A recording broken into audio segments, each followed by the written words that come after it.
I'm Don. And hi, I'm Cindy. Welcome to Pearls of Liberty for November 30th, 2013. And we hope you had a happy Thanksgiving. Yes, we do hope you did. We ate too much. Yes, and we're still kind of continuing in that trend. We have a few articles about Egypt, and there has been a crackdown there. The Muslim Brotherhood government was ousted, and there's a new interim president, which sounds on the face of it like it's a good thing. However, they have a new anti-protest law, and I'm trying to wrap my head around this. If the government is the tyrannical government has been replaced, now there's this anti-protest law. I'm not sure I understand that. Well, the only thing that I can offer by way of explanation with what's going on here is how the cabal will continue to stir up trouble and play problem, reaction, solution until they get things moving in their direction. And that coupled with the fact that power sees itself as legitimate no matter what, so even though the people did initially want the military to get the uh, Muslim Brotherhood out, the military themselves, it looks like, is becoming tyrannical. Now, and I'll bet you that is being steered and supported by the banking cabal, because they would want to prevent stability. They don't want a stable government. They want to push it one way or the other, either push it out of power or push it into being too tyrannical. And I think there's evidence that's happening. And of course, like I said, aided by the natural propensity of those seeking power, especially military leaders, to presume that anybody who disagrees with them is the enemy. This has they've become quite forceful in discouraging people from gathering. Egypt police fire water cannon to disperse rally in first use of new anti-protest law. And they have arrested a prominent Egyptian blogger. And this guy appears to be a real Egyptian, not somebody that's been set up by the Muslim Brotherhood. And he protested against Mubarak and seems to be somebody that is speaking out against the oppression that's coming down now. So this is not a good thing that's happening, and I'm a little surprised that this hasn't been covered in the non-mainstream media, in the alternative media, what's going on in Egypt. I think it really needs more attention. Well, this is kind of a recent development. Because this is dated yesterday, and I think the water cannons was dated the 26th, and I believe that the new policy was just announced on November 24th. So this is kind of a recent development. Yeah, it's within the last week. I did hear at first about the cracking down against the protesters, and I went, well, that's not good.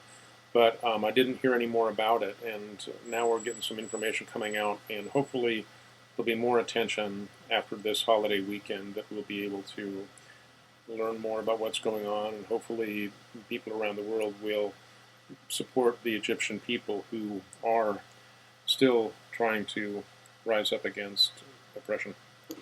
And it's not necessarily only getting rid of a government or what's perceived as a government that can be a cure for the ills that we face, because evidently, the old government's gone. It creates a vacuum, and the cabal sometimes is able to fill that vacuum. Yeah, well, I'd heard before, and it seemed logical at the time, that the Egyptian military was the one that filled that vacuum, and that was supported by the people. But like I said, it looks like they've probably gone too far, which is not too surprising. This is an approach that some people take or believe could be effective. A concerned patriot calls for withdrawal of consent. Now, just as I skimmed this article, I don't find a practical outworking of this. What I'm not sure what this would look like in order to be effective. There has to be some kind of an outworking. We can't just internally say to ourselves, "Oh, I don't consent to what they're doing." Yeah, I think you need to find practical applications. Each individual does, and I think that's always the cry of people that wake up and find that they're surrounded by tyranny and go, "Oh my gosh, we've got to do all something. Let's do it all together." Um, I think the problem with that is that it can so easily be co-opted, getting behind one leader even, and all of that. I think what we really need is individuals who are resolved to do whatever makes sense to them by way of withdrawing consent. And that's going to look different for different people, but we can support one another in doing that, whatever form it takes. And I think the search for a unified solution is a mistaken approach. Well, I like the mental image of a whole lot of zombies that are able to knock down a fence. They don't even they don't even necessarily have to understand everything.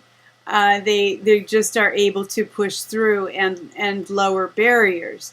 Now, once something old is taken down, there will probably be a necessity to find something new to replace it in some aspects, just so that we have peace and order. But I like the idea of a lot of people being in agreement and moving as one and rejecting a leader or a government or whatever. But of course, then you're right. What you're left with is a group of people who are forced to agree, and they're more easily manipulated because they need to compromise at least on some level in order to begin to build the new. Yeah, the globalists have anticipated the collapse that's coming, and they're prepared for it. They're prepared for the zombies pushing down the fence. They know that's going to happen. They want that to happen, and they're prepared to steer it. The problem, as I see it, is waking up the zombies so that we're not so easily herded after the fence goes down. And yeah, it may be mostly gut reaction or emotional response that pushes down the fence, but we gotta move past that point. We've got to somehow get at least somewhat close to the point where the colonists were in 1776, where they didn't agree with one another, the leaders, but they respected one another's intelligence and desire for freedom and wanted to build something new. So we need to get to that point. There are voices that are intelligent voices out there that are not only talking about what's wrong, but are talking about solutions. And the one that comes to mind right now is Stefan Molyneux. And he's actually, don't balk at this word, but he calls himself an anarchist. And that does not mean somebody who wants to burn down and break things. It means somebody that wants as little or no government as possible. And it may take a long while to get there, but I think he holds up the ideal very well. And really, when you boil it down, government is just about forcefully making people do what they don't want to do. And if you've got a unruly and undisciplined people, it needs to be tyrannical. So what really needs to happen is a revival, not only spiritual but moral, and that always goes together, so that we have people that are prepared to be self-disciplined so that the government does not become tyrannical. So I think not only do we need to find leaders that are able to intelligently articulate principles of freedom, but we need people that have regained their internal moral capacity. And I'm not talking about forcing morals on other people. I'm talking about people who are living lives that are pleasing to God because they have learned that that's the best way to live. And that's why we badly need a revival in America. Well, that's probably also the fact that we do need revival is probably one reason that the globalists are trying to strip us of Christian faith in many respects, and have really been pushing on not allowing. First, it started with the schools many decades ago, and no more praying in schools. And now the persecution against Christians, even in this country, has amped up, and we're at the place where they want to.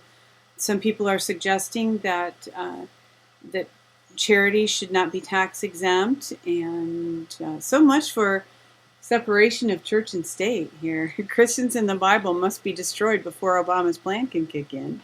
Yeah, things like Common Core are actually favoring and helping to promote Muslim religious identity while denigrating or discounting Christian beliefs. So, yeah, this propaganda plan is really in full force. And what we need to be careful of is not pushing back too hard, but not pushing back in the sense that we just want to get all the Christians elected so that the Christians can enforce what the Christians want.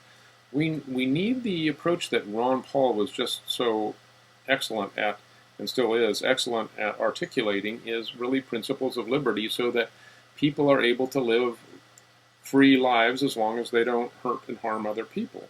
And that's not just about drug laws, that's about a lot of things. So we need to recognize that, Christians do, that liberty must be granted to people that disagree with us as long as they don't harm us. So at the same time, we need to object to and take measures against any attempts to box Christians in and discount us, and we need people on every level to articulate Christian principles intelligently and forcefully, and say that no, we will not play this game of the fear of offending people. Christians have always, throughout history, offended those that disagreed with them. That goes with the territory. That means that we have to stand strong for our faith. That doesn't mean forcing our faith on other people, but that means that we will not be silent. Well, it's interesting when just as you mentioned Christians being persecuted, even in the context in the Old Testament, in the context of Israel, where everybody supposedly embraced the same faith, when the prophets spoke out, they were often put to death. Mm-hmm. Because oftentimes God's will, when it's expressed through people, is offensive.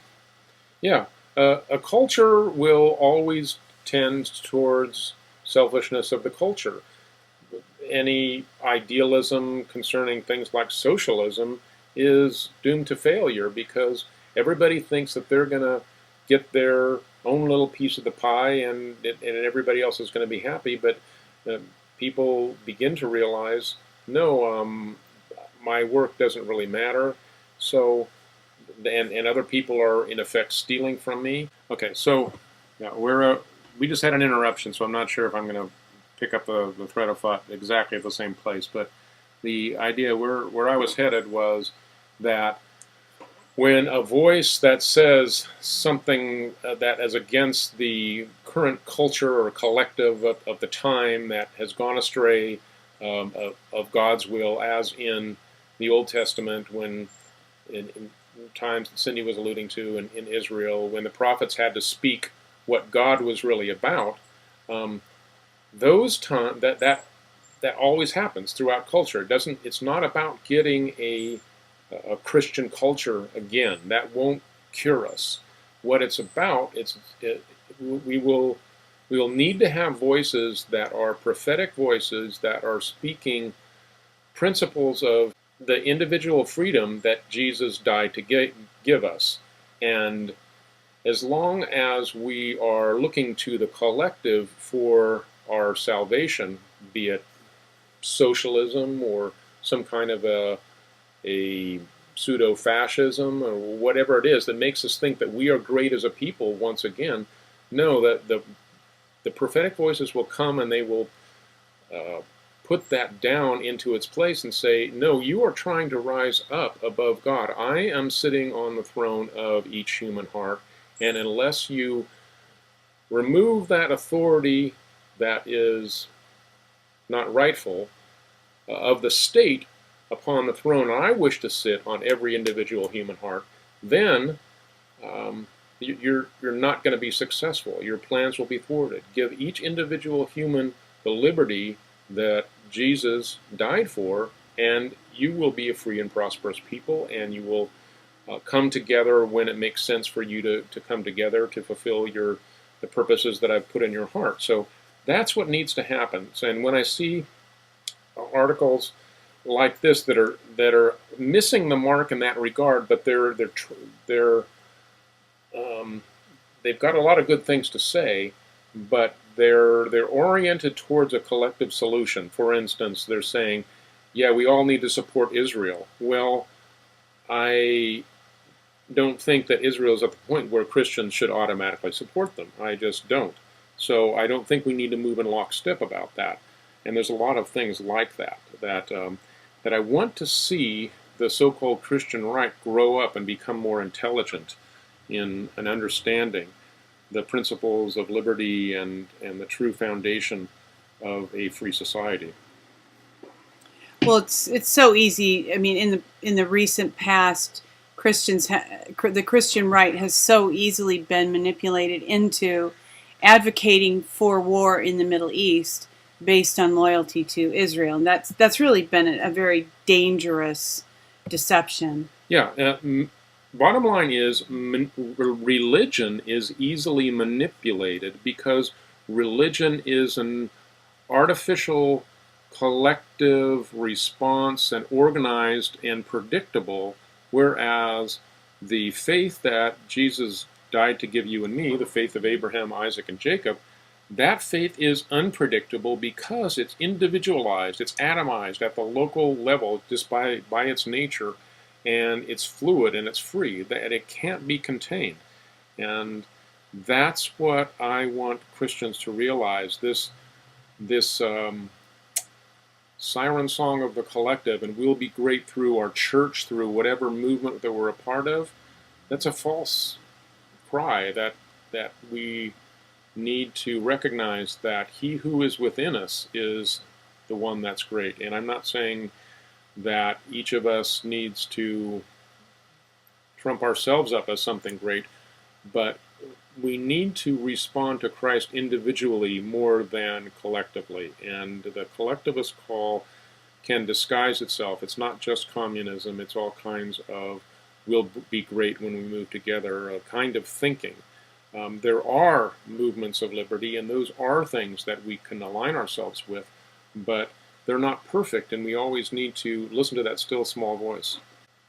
Jordan Maxwell was a guest on InfoWars on the Alex Jones show yesterday, and he seems to have a tremendous depth of understanding and was discussing some pretty in-depth ideas on Alex's show yesterday. Yeah, I don't think anybody has a clearer understanding of the false world system that we live in other than Jordan Maxwell. And I'm almost certain that he's not a Christian, but he articulates the enslavement system in many ways better than anybody, and he certainly has a concise and clear way of explaining the structure, and it has to do with admiralty law, it has to do with the legal fiction, our corporate straw man, if you will, and all of that stuff that is the enslavement system of the world.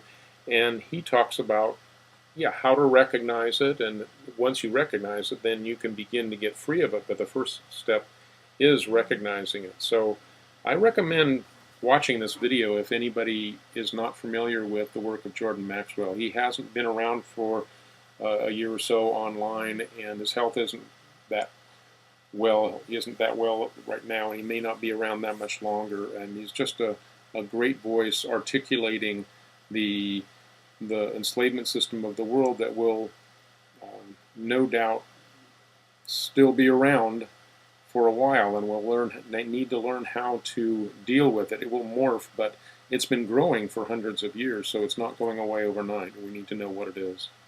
I was glad to learn that Alex had this kind of a discussion on his show, because he sometimes tends to shy away from some of that type of information. He's sometimes referred to related ideas as Patriot mythology, and I'm glad he openly talked about it yesterday. Yeah, no, he's had Jordan on the show before, but he doesn't give him a lot of time, or hadn't even in the past, because of that issue. And what seems to happen is that people, once they hear the theoretical system and they have a somewhat of a handle on it, they begin to put together solutions that they think will enable them to get out, and a lot of times they backfire, they don't work, and people get themselves into trouble. And I think those type of systems develop into what Alex calls the Patriot mythology. Sometimes a few people,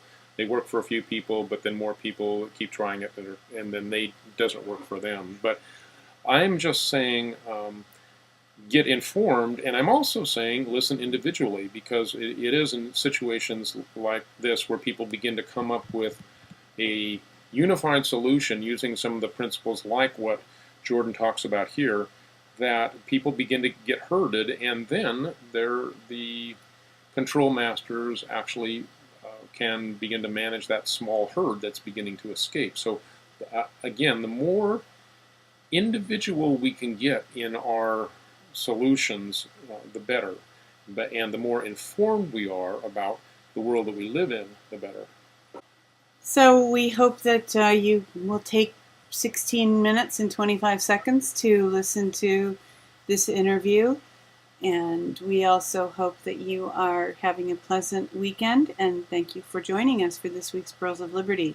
Yeah, the basic point of this, where he gets to, is what is a U.S. citizen. So I want to give you that teaser, and you might not want to call yourself a U.S. citizen after you understand what this information is, and you may choose to check different boxes on forums based on the information that you have here. So that's the kind of thing that where you'll learn here how to not build your own prison that we've all been conditioned to do.